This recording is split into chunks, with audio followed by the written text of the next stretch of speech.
So they haven't really been bad. They just are doing what roosters do, which is trying to fertilize the chickens. Well, when we introduced our new chickens, much smaller than the roosters, I am gonna miss that sound though, and they tried to saddle them and they ripped a hole in the back of the one that's been on the couch's neck.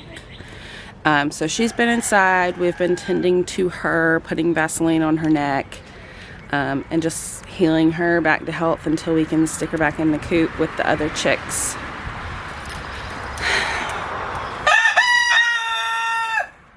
We tried to find someone to buy our roosters, but we could not.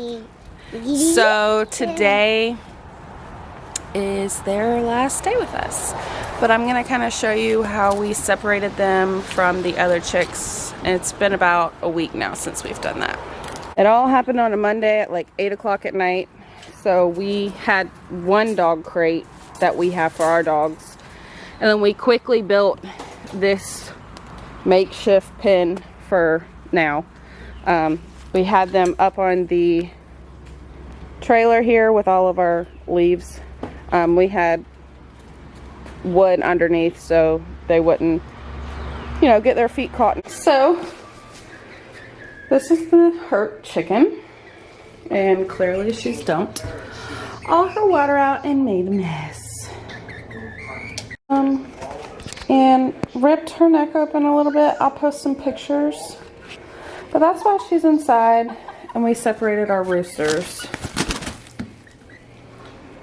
Then we got the cinder blocks and put them up on the cinder blocks under here because it has been raining a whole heck of a lot.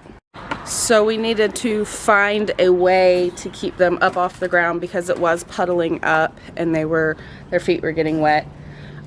So we put them up on the cinder blocks. They've been in these dog crates. We've given them food and water and everything.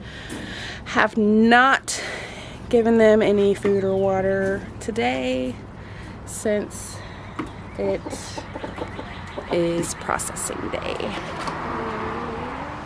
So this is going to be a two-part video.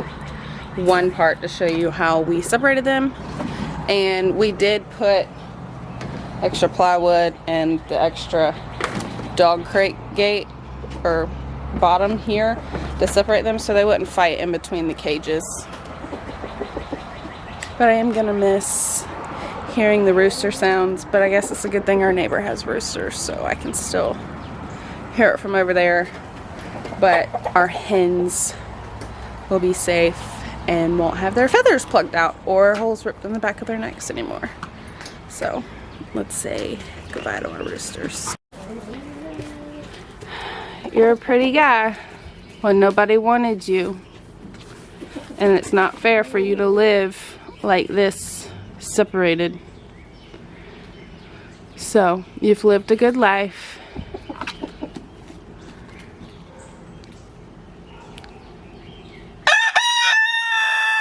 Go ahead and get it out. We've got all this fencing here because, you know, we're doing a fence. So ignore all this mess behind us. Well, if I can get this one open. You got anything to say? Y'all sure are pretty.